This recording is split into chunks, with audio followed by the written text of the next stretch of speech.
네, 오늘 코너는 캐릭터 어쩌고, 네, 좋아하는 캐릭터들 얘기를 하는 코너입니다. 네. 자, 코너를 만들어 가시는 겸손한 덕후 홍민호님 나오셨습니다. 안녕하세요. 네. 그리고 도시팝의 위키 예근님. 네, 안녕하세요. 네. 자, 민호님 오늘 어떤 캐릭터 얘기하나요? 완다 막시모프, 스칼렛 위치를 다루려고 합니다. 아, 완다 막시모프 MCU네요, 그죠? 그렇다고 할 수 있겠죠? 네. 사실 디즈니 플러스 개국 기념이죠, 오늘 콘텐츠.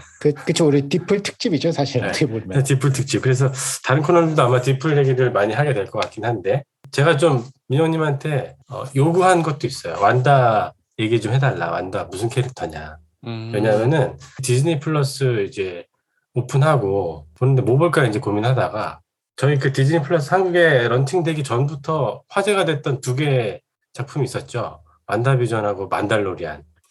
그래서 저도 이제 정도를 따라서 그 두 개를 먼저 보기 시작했어요. 근데 완다비전을 보고 굉장한 감흥을 제가 받아서 이거 뭐야? 이거 뭐야? 이러면서 이제 민영님한테 궁금하다. 그러니까 완다라는 캐릭터가 좀 궁금해졌다. 그래서 저는 오늘 디즈니 플러스의 완다비전 얘기를 하면서 완다라는 캐릭터를 좀 얘기하면 되지 않을까 이런 생각을 하고 있습니다. 그럼 저도 이제 완다에서 좀 얘기를 하자면, 저 사실 그 옛날부터 처음 등장했을 때부터 되게 이 캐릭터를 좋아했어요. 그 코믹스에 있는 캐릭터의 스토리를 네. 영화하면서 각색을 할 때 진짜 이렇게 잘 만들 수가 있구나. 항상 그 감탄을 하면서 봤거든요. 그래요? 예근님 디즈니 플러스 지금 보고 계시나요? 네, 가입했어요. 예근님 애플 TV도 가입하시고 그죠? 네, 애플도 가입했고, 아마존도 가입해 있고. 네. OTT 전문가로 아예 이름 바꾸시죠, 포지션을. 그러니까 또 뭐 하고 계세요? OTT는 4개 정도 하고 있고, 넷플릭스까지? NBA 구독하고 있고. NBA를 구독해. 대단하시네요, 진짜. OTT 고래, 예근님. 저는 참고로 디즈니 플러스랑 애플 TV 보고 있는데 매력이 있더라고요. 그 얘기는 좀 나중에 OTT 특집을 한번 하기로 하고. 네. 완다비전 보셨나요? 저는 1화만 봤어요. 1화만? 네. 1화만 보고는 좀 뭐랄까 호불호가 갈릴 수도 있는데 그죠? 근데 사실 이게 올해 1월에 이제 방영을 한 거여서 한국에는 공식으로는 10개월 뒤에 소개된 거여서 맞아요. 그 전에 소문은 듣고 있었어요. 이 완다비전이 굉장한 드라마다라는 소문 듣고 있었고, 네. 전 1화 보고는 놀라긴 했어요. 그 전에 영화와 연결고리를 보면서 왜 이렇게 만들었지라는 생각? 그렇죠. 완다비전 얘기를 먼저 조금 할까요? 예근님이 좀 소개를 해주시죠. 그게 소문이 되게 입소문이 잘 났잖아요. 뭐 MCU 통틀어서 평점으로는 거의 최고다라는 얘기도 저는 들은 것 같은데. 그렇죠. 사람들이 예상했던 걸 다 벗어난 내용으로 드라마화 됐고, 이게 9부작인가 그렇잖아요. 네네. 1화부터의 그 당혹스러운 연출과 이런 시트콤 같은 게 시작이 됐는데, 네. 마지막까지 가면은 그 뒤통수를 때리는 반전과 앞으로의 기대감을 갖게 만드는 스토리로 마무리를 짓는다라고 하면서 두 캐릭터의 매력도를 훨씬 높였죠. 네. 컨셉이 뭔가 되게 독특했고 MCU에서 이런 식으로 약간 이런 느낌도 저는 들었고. 제작진 좀 얘기 간단히 해주시겠어요? 제작진은 사실 그 드라마를 주로 연출하는 그 맷 셰크먼이라는 감독이 전체 에피소드 다 연출한 걸로 알고 있고요. 이분의 저도 전작을 살펴보니까는 뭐 더 보이스도 있고 몇 개 유명한 드라마 에피소드를 한두 개씩은 연출한 것 같아요. 근데 이번 드라마로 완전 다 하신 것 같고, 그 쇼러너라는 게 있잖아요. 전체적인 시리즈를 가져가시는 분. 이 이름이 셰퍼라는 여자분이신데, 이분도 뭐 블랙 위도우의 작가분이시기도 하고 TV 시리즈 이게 처음이었다고 하더라고요. 작가가 대단하더라고요. 이거. 그 캡틴 마블하고 블랙 위도우의 작가분이셨고, 뭐 TV 시리즈 이게 처음인데 역시 대단하다. 민영님은 완다비전 보시고 어떠셨어요? 저 되게 놀란 게 완다라는 캐릭터, 그러니까 스칼렛 위치를 가장 특징적인 키워드가 불안전함, 불안 뭐 이런 거거든요. 이 드라마를 보면 1화부터 되게 뭔가 일부러 꾸며낸 듯한 평화로운, 그러니까 뭔가 이런 안정감이 있는데, 그 와중에도 끝부분에부터 계속 그 짤막한 영상이 나오면서부터 뭔가 불안한 게 계속 매일 지나가면서 불안감을 점점 가속화시키더니 끝에 가서는 스칼렛 위치라는 캐릭터를 이제 완성을 시켰잖아요. 그래서 그렇죠. 이 드라마 전체가 구성이 이 캐릭터를 너무 잘 표현하고 있다. 그 생각이 들더라고요. 저도 사실 그 불안한 느낌, 묘하게 불안한 느낌, 그러니까 막 억지로 웃음을 과장된 지으면서도 계속, 네. 그렇죠, 맞아, 과장됨. 거기서 되게 심상치 않다. 그걸 느꼈고, 저도 보면서 그 보기 전에 그 얘기를 들었어요. 아마 못 보신 분들은 그런 얘기 들으셨을 텐데, 완다의 어떤 그 슬픈 이야기다. 그 다음에 초반에 좀 버티기 힘들다. 이런 얘기를 좀 미리 들었는데, 그렇죠. 저도 보면서 초반 한 10분, 15분? 1편? 멍하니 보면서 내가 이걸 왜 보고 있나? 약간 이런 생각이 좀 들었어요. 사실. 끌까? 내 스타일 아닌가? 여기까지 한 10분, 15분 정도. 50년대 시트콤을 그대로 재현한 거잖아요. 거기서 너무 똑같이 재현하니까 뭐 그냥 이거 뭘 보라는 거야 라는 생각이 드는 시간쯤에 갑자기 그 세계가 되게 묘하게 균열되는 부분이 나와요.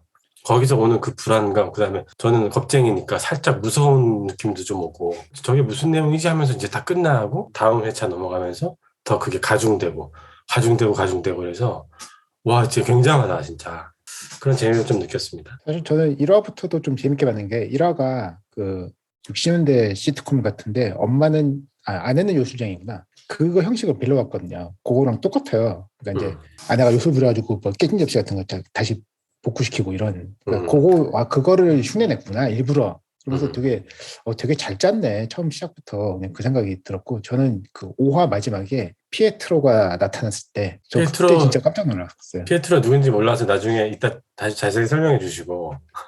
퀵실버 모르세요? 퀵실버. 오빠. 네. 근데 엑스맨의 퀵실버가 나타나잖아요. 그러니까 엑스맨 영화에 퀵실버 데려왔잖아요. 퀵실버라면서. 네, MCU의 퀵실버가 아니라. 네, 그때 그러니까 우리는 이제 1화부터 9화까지 다 공개가 된 상태에서 봤으니까 그게 덜한데 미국에서는 하나하나씩 공개가 되는데 그 마지막 장면 보고 사람들이 예상하기로를 엑스맨이 이제 폭스를 샀잖아요. 그래서 디즈니가 결국에는 이거를 이제 멀티버스로 가면서 엑스맨도 다시 MCU에 집어넣을 거다라는 예상이 되고 있는데 그게 진짜 시작이 되는구나 하면서 막 사람들이 흥분에 불타올랐었거든요. 역시 그 덕후의 시점으로는 굉장히 환호할 만한 장면이었다. 그렇죠. 와 드디어 이제 엑스맨 유니버스가 엮이는구나 막 그랬는데 그건 아니고 약간 이렇게 나와서 좀 실망스러운데 근데 이게 큰 그림화에서 떡밥이 던져진 거죠. 이제 곧 조만간 이렇게 될 거다라는 식으로. 다는 아니지만 MCU의 어떤 잘 만들어진 작품들을 보면 너무 영리해요. 이걸 풀어내는 방식이. 진짜 이 드라마 진짜 영리한 게 드라마 내에 있는 얘기가 사실 그 주요 캐릭터 그다음에 스토리들이 원작에 다 있는 거를 빼대로 다 가져왔어요.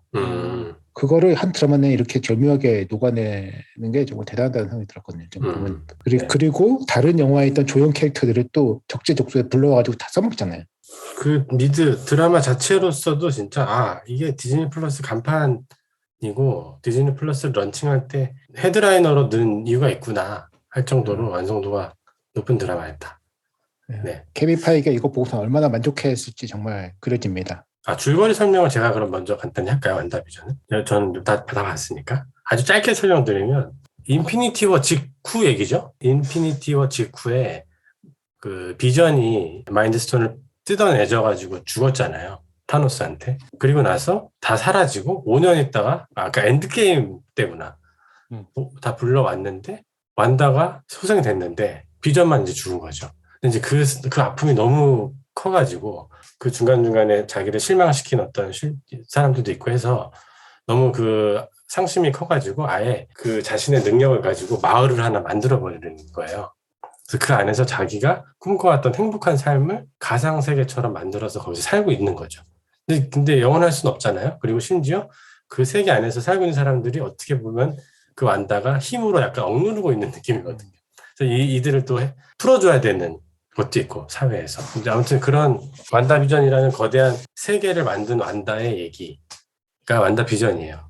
뭐 여기까지는 아셔도 될 것 같고. 근데 이제 그게 회차별로 되게 영리하게 미국의 굉장히 그 유쾌한 긍정적인 가족 드라마들을 시대별로 차용해서 완다가 꿈꿔왔던 행복한 삶을 투영해요. 그래서 아까 말씀하신 것처럼 60년대 시트콤, 70년대 시트콤, 80년대 90년대에 가장 사랑받았던 가족 시트콤들을 가져다가 마치 패러디하는 것처럼. 근데 이제 왜 그렇게 썼는지도 나중에 밝혀지죠. 그 부분도 되게 슬프고. 그런 부분들이 되게 잘 짜여져 있어서 그러다 보니까 초반에 그냥 앞에 1, 2회는 흑백이에요. 그래서 그거 좀 답답해 하시는 분들도 좀 힘들 것 같은데 저는 사실 앞부분을 더 좋아하는 쪽이어서 그래서 뭐 그런 호불호도 있을 수 있다. 특히 많은 분들은 이제 뒤에 현실적으로 넘어가면서 이제 좀 숨통이 튀었다는 분들도 계셨고. 자, 완다 막시모프는 디즈니 플러스라는 OTT가 나오면서 이렇게 단독 주연을 할 만한 MCU의 캐릭터예요? MCU 캐릭터요? 아니면 마블의 캐릭터를 물어보시는 거예요? 다른가? 마블의 캐릭터부터 물어보는 게 맞죠. 마블에서의 스칼렛 위치, 네. 완다의 롤이 뭔지가 궁금하긴 해요, 저도. MCU랑 마블이랑 뭐가 달라요, 지금? 아니, 그 코믹스 원작의 스토리랑 이제 MCU에 그럼. 넘어와서 이후의 스토리가 조금 이제 다른데. 저는 그것도 하나로 보는데. 달라요, 달라. 알죠. 근데 사실 아까 제가 한번 얘기를 했지만 사실 이 완다, MCU의 완다는 그 코믹스의 스토리를 되게 잘 녹여놨기 때문에 사실 말씀하신 대로 좀 큰 차이는 없긴 해요. 지금까지 온 거에 대해서는 그 큰 뼈대는 동일하다라고 보시면 될 것 같아요. 제가 궁금한 건 저를 포함한 일반인들은 MCU 영화를 보면서 완다를 처음에 접했는데 제가 지금까지 아는 완다는 그냥 중간중간에 양념처럼 쓰이는 그 초강력 무기 같은 느낌이었거든요. 근데 갑자기 단독 주연이 나왔고 굉장히 비중 있게 그리고 굉장히 애정을 곁들여져서 드라마가 나왔단 말이죠. 네. 왜냐?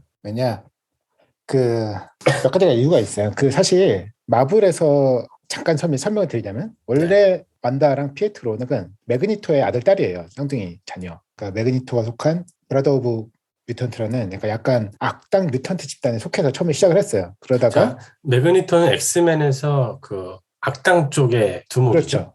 그렇죠.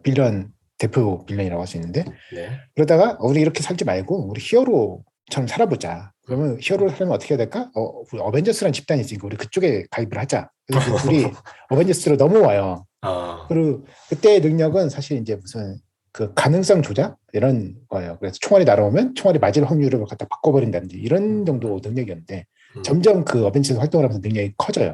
능력이 강력해지고 그 와중에 비전하고 결혼을 이것도 똑같아요. 그런데 그 아이를 낳는데 실제로 아이를 낳을 수 있는 상황이 아니잖아요. 비전 그렇죠. 인조인간이니까 그 아이를 자기 능력으로 만들어냈어. 근데 그거를 이제 누가 지적을 해. 너 원래 애 못 만들잖아. 그래서 그 애들이 결국 사라져요. 이제 비통해하고. 안타깝다고. 그리고 아직 그 MCU에서는 표현이 안 됐지만 그 스칼렛 위치가 그렇게 이름이 높은 캐릭터는 아닌데 2000년대 들어서 스칼렛 위치의 이름을 전 세계 만방에 떠친 에피소드가 하나 나와요. 하우스 오브 M이라고. 뮤턴트가 우대받는 사회로 전 지구의 현실을 바꿔버려요. 그러니까 말하자면 이 완다 비전 드라마를 전 지구적으로 행했어요. 완전히 바꿔버려요. 그 와중에 기억을 찾은 히어로들이 이거를 이제 되돌려야겠다. 그래서 이제 공격을 해오고 그 와중에 자기가 이런 일을 했던 것 자체가 자기 아버지인 매그니토가 뮤턴트에 대한 정체성의 집착 이런 것 때문에 자기가 이런 걸 만들었다는 거를 생각에 아니 너무 지겨워 이제 그만 좀 하자 그러면서 노모 뮤턴트라는 거의 지금 스칼렛 위치를 상징하는 대사를 외치면서 뮤턴트를 전부 파워를 없애버려요 지구에서. 그러면서 거의 대부분의 엑스맨 캐릭터들이 파워를 전부 다 잃어버리는 초대형 사건이 벌어져요. 이때 이제 스칼렛 위치 이름이 거의 하늘을 찌를 만큼 이제 인지도가 올라가고. 그래요? 네. 근데 저희한테는 닿지 않았네요. 그 인지도가. 코믹스 본 사람들은 다 스칼렛 위치 하면은 다 이거 노모 대사부터 떠올려요 이제. 그렇군요. 네. 그리고 이제 이 이후에 어벤져스 대 엑스맨이라고 엑스맨에서는 이제 철천지 원수가 된 완다를 내놔라 스칼렛 위치를 우리가 처벌하겠다. 그리고 어벤져스는 우리 안 된다. 얘 어벤져스 멤버라서 우리가 그렇게 내줄 수는 없다. 그것 때문에 어벤져스하고 엑스맨하고 싸우는 사건을 이제 일으키고 그래서 본인이 의도한 건 아닌데 초대형 사건이 계속 터트리는 좀 그런 그 중심에 서는 캐릭터가 좀 돼요. 그래서 2000년대부터는 인지도가 굉장히 그 전까지는 사실 그렇게 높진 않은데 항상 그 스칼렛 위치는 그러면 그의 정체성은 자기 스스로도 좀 비운의 주인공이고 사람들한테 자꾸 또 어떻게 피해를 좀 주게 되는 그래서 미움도 받고 좀 그런 캐릭터네요.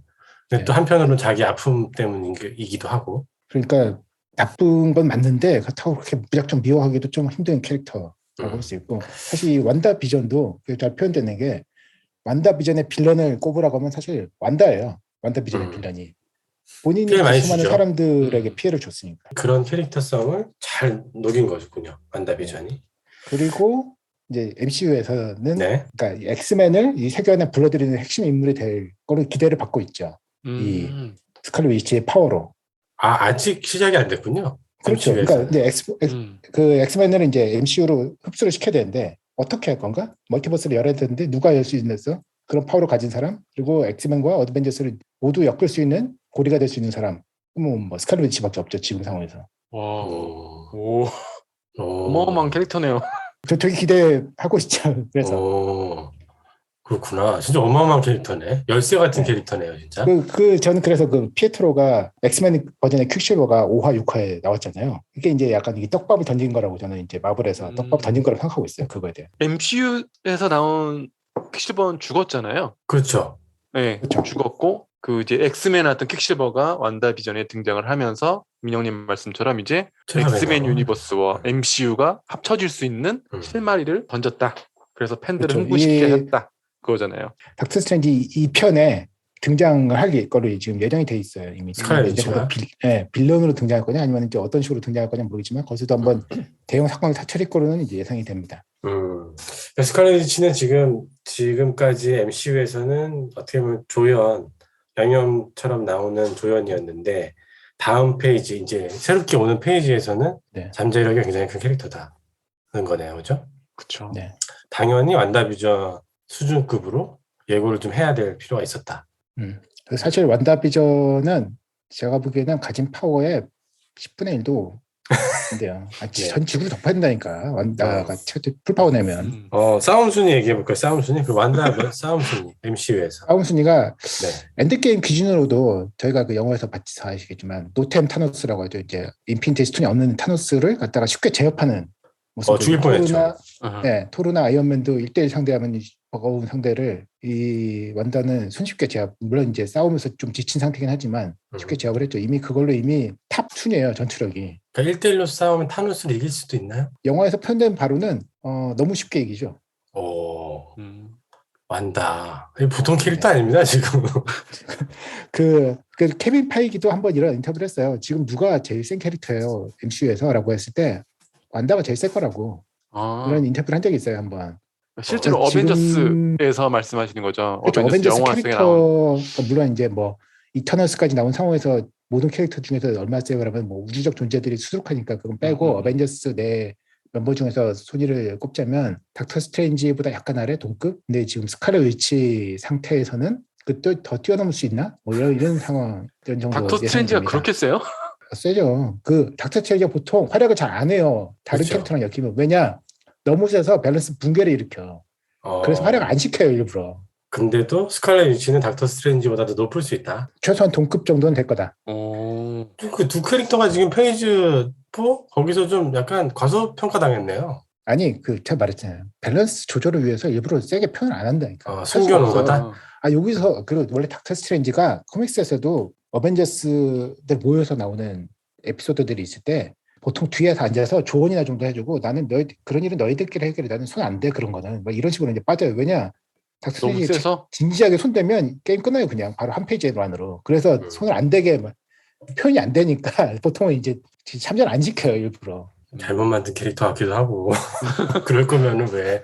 네. 자, 그래서 아무튼 여러분, 완다는 MCU에서 싸움 순위 1등입니다, 지금. 대단한 캐릭터입니다. 네. 1등이 이렇게 금방 나올 줄. 자, 완다는 지금 말씀하신 부분이 그렇고, 그러면 우리가 어떤 시청자, 관람자 입장에서는 매력이 뭔가요? 전 1화만 봤었음에도 뭔가 숨겨진 게 되게 많은 사람이다 보니까 그 자체가 매력이지 않을까? 그러니까 능력치도 좀 더 숨겨져 있고, 지금 민현이 말씀드리니까 더 궁금해지는데 앞으로 페이지 4에서 이 사람의 역할에 따라서 이야기가 어떻게 변할지 모르니까 그렇죠. 그 자체가 매력인 것 같아요. 미스테리함도 있고 잠재력도 크고. 네네네네. 민현님은 완다의 어떤 부분이 가장 매력 포인트라고 보세요? 아까도 한번 말씀드렸지만 불안정함? 이제 그게 가장 큰 매력이라고 생각되는데 본인도 통제하기 힘든 굉장히 강력한 힘을 가지고 있고 그걸로 나름대로는 어쨌든 잘해보려고 노력을 하는데도 항상 뭔가 통제를 벗어나는 자기 능력이 그런 상황이 본의 아니게 피해를 주고 그 힘들어하는 거 그런 게 이제 매력이라고 해야 되나? 그런 건 아무튼 뭐 그런 매력이죠. 뭐 그 사람을 캐릭터의 좀 매력이죠. 끌리게 하는. 저는 그 문득 그 생각이 드네요. 약간 한이 서려 있다라는 점에서 굉장히 동양적인 캐릭터다. 근데 이거 항상 한이 서려 있고 좀 그 슬픔 뭐 이런 그렇죠. 느낌이 지금 드네요. 표정이 밝은데 밝은 게 진짜로 깊어서 밝다기보다는 항상 꾸며낸 나는 이 슬픔을 억지로 웃어서 이겨낼 거야. 약간 이런 느낌이 항상 좀 많이 주죠. 이게 얼마나 불쌍한지 좀 따져보면 부모님 죽었지. 아까 말씀드린 아니, 동생 죽었지. 쌍둥이 동생 죽었지. 남편 죽었지. 심지어 다시 한번 또 죽었어. 타노스가 다 살렸는데. 그거 또 죽여. 애들도 죽어. 그다음에 죽었다기보다는 좀 이렇게 약간 떠나보내는. 그러니까 좀 존재가 사라져. 그다음에 자기 그나마 낯선 땅에 와가지고 어벤져스 활동할 때 도와줬던 멘토 역할 해줬던 사람 캡틴 아메리카는 떠났어. 블랙 위도는 죽었어. 호크아이는 은퇴해서 이제 자기 집 돌아가서 뭐 누구 봐줄 사람도 없어. 주변에 진짜 아무도 없는 홀홀 단신의 외로움을 느껴야 되는 사람이지. 아 그러면 이렇게 히어로만으로 생각할 수는 없겠네요. 어떻게 될지 모르겠네 이분은. 갑자기 악으로 돌변할 수도 있겠네요. 잘못 건드리면 폭주하기가 되게 쉬운 캐릭터예요. 그렇네요. 자기를 좀 이렇게 지켜줬던 사람들이 다 떠났으니까. 그렇죠. 그리고 아마 그 작가들이 더 밀어붙일 거예요. 계속. 극한으로? 극으로? 완다가 평온함을 얻으면 더 이상 스토리 진행이 안 되거든요. 굉장히 지금 기대가 되네요. 완다. 지금 전혀 이 정도일 줄 생각을 못했어요. 완다는 그냥 마법소녀 이렇게 생각했는데. 그렇죠. 근데 기운의 마법소녀죠. 마법소녀인데. 아, 서사가 대단합니다. 네. 자, 완다. 저는 그 완다비전을 보면서 그 완다비전의 한 반은 엘리자베스 올슨 때문에 본 것도 좀 있어요. 아, 이 배우는 대형 배우다. 전 확신했습니다. 대형 배우가 될 수 있다. 물론 이제 그 MCU 때도 잠깐 나왔을 때 저는 그 완다에 대한 캐릭터보다는 엘리자베스 올슨에 대한 매력도가 높았다고 생각해요. 비주얼적으로나 어떤 그 낮은 중저음의 목소리 뭐 이런 것들이 되게 매력적이다라고 생각했는데 이 드라마에서 1회부터 9화까지 매번 다른 모습과 미묘하게 달라지는 거, 그다음에 막 과장된 행복과 슬픔을 왔다 갔다 하는 게 굉장했다. 그 배우를 보는 맛이 있더라고요. 이 완다비전으로 무슨 주연상? 후보 아니면 상을 수상했던가 그러지 않나요? 상을 받았나요? 에미상 관련해서 아마 뭔가 있었던 걸로 기억해요. 받아도 충분하다.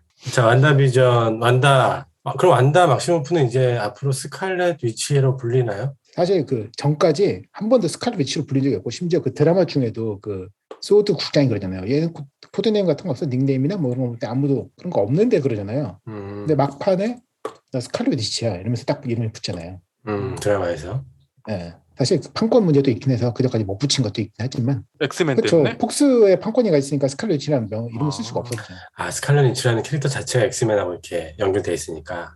그렇군요. 네, 이제 스칼렛 위치로서 약간, 근데 저는 좀 약간 아쉬운 거는 이제 스칼렛 위치 그 코스튬을 입으니까 이게 너무 원래 현실적인 느낌이었는데 또 좀 만화스러워져가지고 약간 아쉬운 느낌은 좀 있었는데. 호불호가 좀 있죠. 원래 그 마지막에 입은 코스튬에 좀 더 노출이 높은 게 원래 오리지널 코스튬, 그러니까 그 할로윈 때 입은 코스튬 있잖아요. 그게 사실 클래식 코스튬이라고 보시면 돼요. 그런 것도 또 거기서 또 같았어. 네, 그게 거기 보면 완다랑 비전이랑 그 퀵실버랑 셋 다 이제 입고 나온 게 클래식 그 코스튬이에요.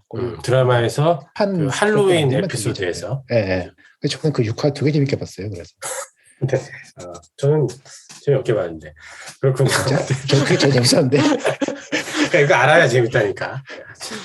참, 그 케빈 파이기가 참 영리해. 진짜 대단한 것 같습니다. 그냥 봐도 재밌는데 저 같은 사람들이 보면은 더 재밌고. 더 재밌고. 그렇군요. 네. 기대를 지나요, 진짜. 이 다음 이제 극장판에서 스칼렛 위치의 등장이 엄청나게 기다려진다. 단순히 그 캐릭터가 나오는 것뿐만 아니라 그 캐릭터가 뭘 어떻게 바꿀지, 그죠? 네네. 그렇죠. 네, 그렇습니다. 초대형 사고를 기대할 만한 완다 스칼렛 위치. 완다비전 더빙으로 한번 보시면은 진짜 재밌어요. 뮤지컬처럼 처음에 노래도 나오는데 그것도 다 한글로 불러요. 더빙 되게 잘 됐다고 평이 좋아요. 네. 한국어 더빙이. 참고하시면 좋을 것 같고. 네. 자, 오늘은 디즈니 플러스 개국 특집, 디즈니 플러스에서 가장 완성도가 높다고 명성이 자자한 완다비전의 주인공 완다 막시모프, 이제 스칼렛 위치로 다시 태어난 스칼렛 위치였습니다.